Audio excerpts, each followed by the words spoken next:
Ellen DeGeneres had interviewed thousands of guests over her career, from celebrities sharing triumphs to everyday heroes overcoming challenges, but she never expected that a routine feel-good segment would become one of the most emotionally raw moments of her hosting experience. What started as a celebration of resilience became an unflinching look at the unpredictable nature of grief and the courage it takes to continue living when loss threatens to overwhelm everything else. It was a peaceful Monday afternoon at the Ellen Studios, and the atmosphere was particularly upbeat as they prepared for what the production team had scheduled as an inspiring episode. Ellen, wearing a cheerful yellow blazer over navy pants, was looking forward to featuring several uplifting stories about people who had overcome adversity and found new purpose in their lives. The segment was designed to be motivational and hopeful, exactly the kind of content that had made Ellen's show a source of comfort for millions of viewers.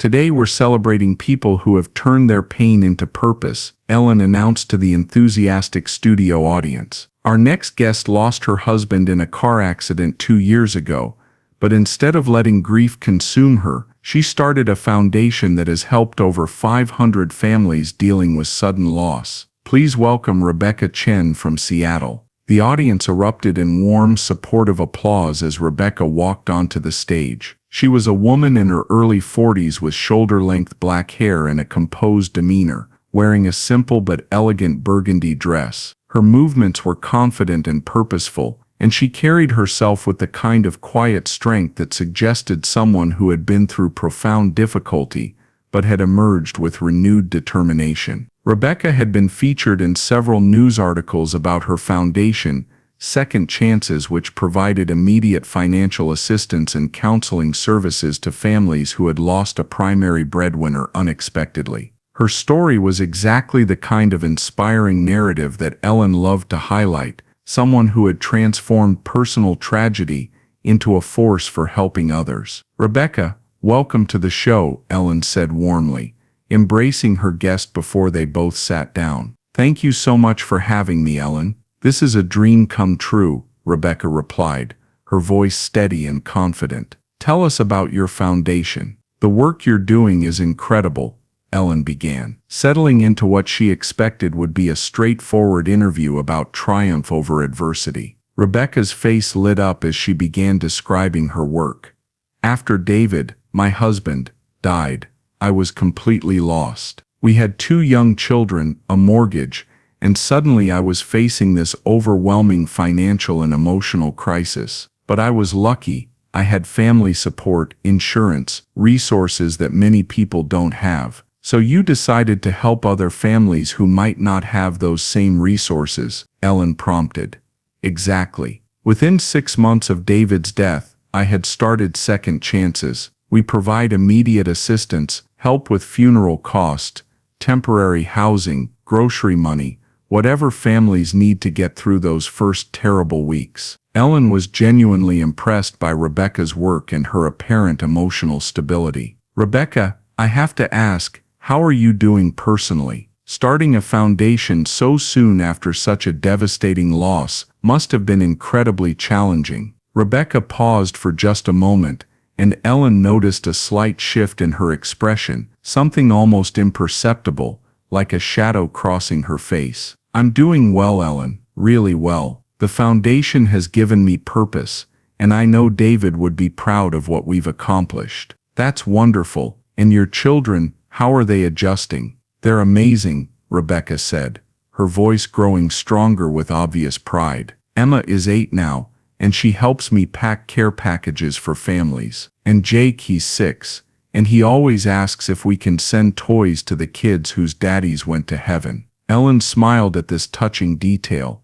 "It sounds like you've built something beautiful from something tragic. What would you say to other people who are going through sudden loss?" Rebecca opened her mouth to respond with what Ellen expected would be an inspiring message about hope and healing. But instead, something unexpected happened. Rebecca's composed expression suddenly crumpled, and she put her hand to her mouth as if trying to hold back words that were forcing their way out. Rebecca started, then stopped. Her breathing became shallow, and Ellen could see her hands beginning to tremble. I'm sorry, I thought I could. I thought I was ready to. Ellen immediately sensed that something significant was happening. Rebecca, take your time. There's no pressure here. But Rebecca was shaking her head, tears beginning to stream down her face. Ellen, I need to tell the truth. I need to tell the truth about how I'm really doing. The studio fell silent as Rebecca struggled to compose herself. Ellen moved her chair closer, recognizing that they had shifted from a planned interview into something much more vulnerable and real. What's the truth, Rebecca? Ellen asked gently. The truth is that I'm not okay, Rebecca said, her voice breaking completely. I'm not okay, and I don't think I ever will be. I wake up every morning and for just a split second I forget that David is gone, and then I remember, and it's like losing him all over again. Ellen felt her heart clench as she watched Rebecca's carefully maintained composure dissolve entirely. Rebecca, how long have you been feeling this way? Every single day for 2 years, Rebecca sobbed. Every single day. I started the foundation because I thought if I could help other people it would make the pain go away. But it doesn't. Nothing makes it go away. Ellen looked out at the audience, many of whom were wiping their eyes as they witnessed Rebecca's raw honesty. Rebecca, have you talked to anyone about these feelings? A counselor or therapist? Rebecca shook her head. I can't. Everyone thinks I'm this strong woman who turned tragedy into triumph. The foundation depends on donors who believe in my story of recovery. If people knew how broken I still am, they'd stop supporting us. Rebecca, listen to me, Ellen said firmly but gently. You're not broken, you're human. Losing someone you love doesn't have a timeline for healing. But it's been 2 years, Rebecca cried. Everyone keeps telling me that time heals all wounds, that I should be moving on, that I should be grateful for what I have. And I am grateful. I love my children, I'm proud of the foundation. But I still miss David so much that some days I can barely breathe. Ellen felt tears forming in her own eyes as she listened to Rebecca's confession. Rebecca, can I ask you something? When you started the foundation, were you trying to heal yourself or help others? Both, I think, but mostly I was trying to make sense of why this happened to us. I thought if I could prevent other families from going through what we went through, maybe David's death would have meaning. And has it helped? The foundation work? Rebecca paused, considering the question honestly. It helps in the moment. When I'm helping a family, when I'm focused on their needs, I forget about my own pain for a while. But when I go home at night, when the kids are asleep and the house is quiet, the grief comes back just as strong as ever.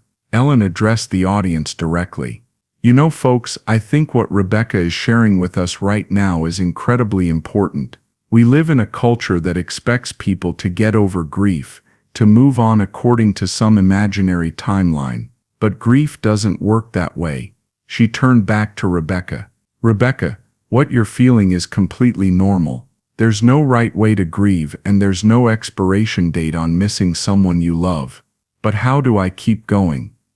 Rebecca asked desperately. How do I keep running the foundation, raising my children, being strong for everyone, when inside I feel like I'm falling apart? Ellen leaned forward, her voice filled with compassion. Rebecca, what if I told you that you don't have to choose between grieving David and living your life? What if both can be true at the same time? Rebecca looked confused. What do you mean? I mean that you can miss David every day for the rest of your life and still find joy, still help others, still be an amazing mother. Grief doesn't disqualify you from happiness. It just makes happiness more complicated. Ellen paused, gathering her thoughts. Rebecca, you've been carrying this idea that you have to be healed to help others. But what if your ongoing grief is actually part of what makes you so effective at helping families? What if the fact that you still hurt is exactly why you understand their pain so well? Rebecca's crying had quieted as she listened to Ellen's words. I never thought about it that way. Rebecca, you said you thought people would stop supporting the foundation if they knew you were still struggling. But I think you're wrong. I think people would trust you more, not less, if they knew that you understand grief as an ongoing process, not just something you overcome once and forget about. Ellen turned to the cameras. I want everyone watching to understand something. Rebecca didn't fail at healing, because she still misses her husband. She succeeded at loving so deeply that the loss still matters. That's not weakness. That's the price of having loved someone completely. She looked back at Rebecca. Rebecca, what if instead of hiding your ongoing grief, you made it part of your foundation's message? What if you helped people understand that it's okay to not be okay, even years later?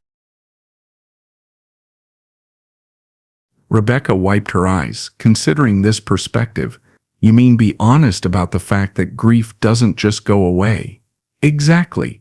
Rebecca, right now there are probably thousands of people watching who lost someone they love and feel guilty because they're not over it yet. You could help them understand that healing doesn't mean forgetting, and that strength doesn't mean not hurting. Rebecca sat quietly for a moment, processing Ellen's words. Ellen, can I tell you something else? Of course.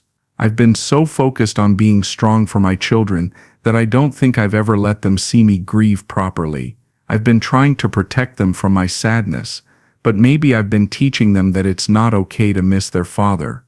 Ellen nodded thoughtfully. Rebecca, what do you think David would want for you and the children? Rebecca's face softened as she considered the question. He'd want us to remember him with love, not hide from the pain of missing him.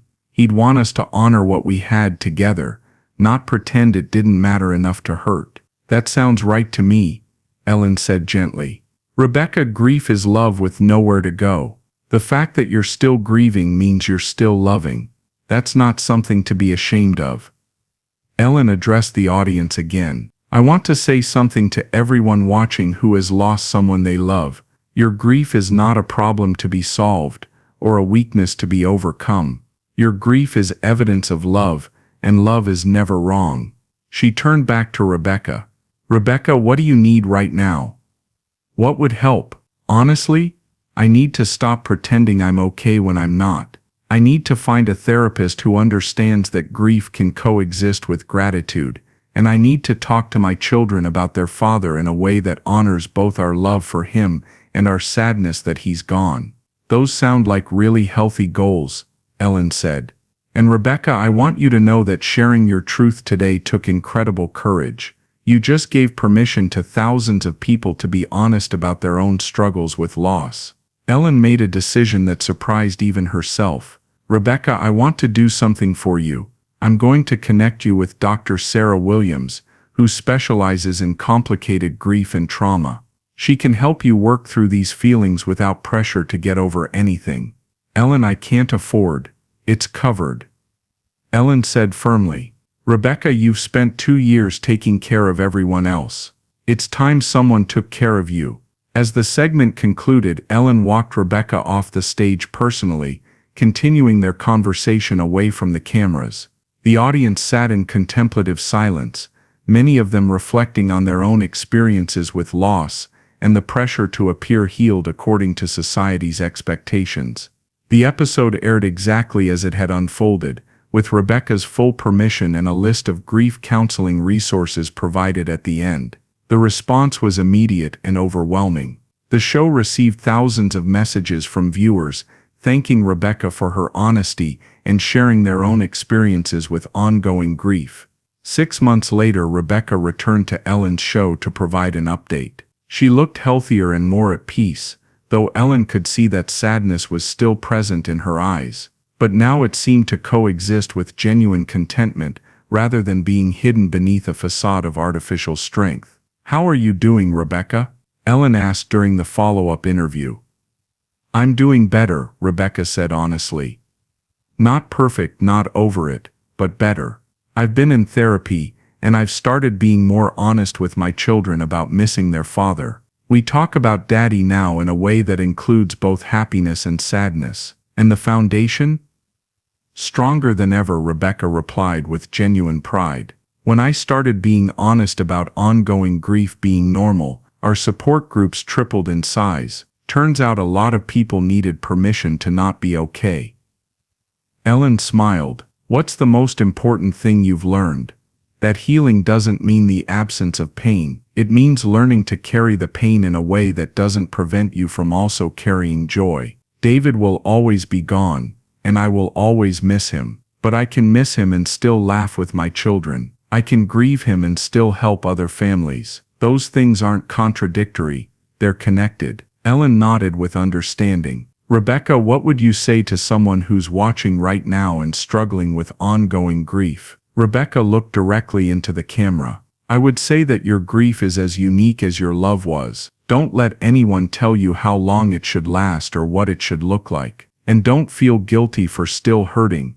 It means you love deeply, and that's beautiful. The follow-up episode became one of Ellen's most shared segments, not because it offered easy answers or false comfort, but because it acknowledged the complex reality of loss and the ongoing nature of love. Rebecca's foundation grew to serve over 2,000 families annually, with grief support being a central component of their services. What Rebecca taught us, Ellen reflected months later, is that strength isn't about moving past pain, it's about learning to live authentically with all of our emotions, including the difficult ones. She showed us that it's possible to build something beautiful while still carrying something broken, and that both can be true at the same time. Because sometimes the most important conversations happen when someone stops pretending to be okay and starts being real. And sometimes the greatest gift we can give each other is permission to be human, complicated and imperfect in our healing.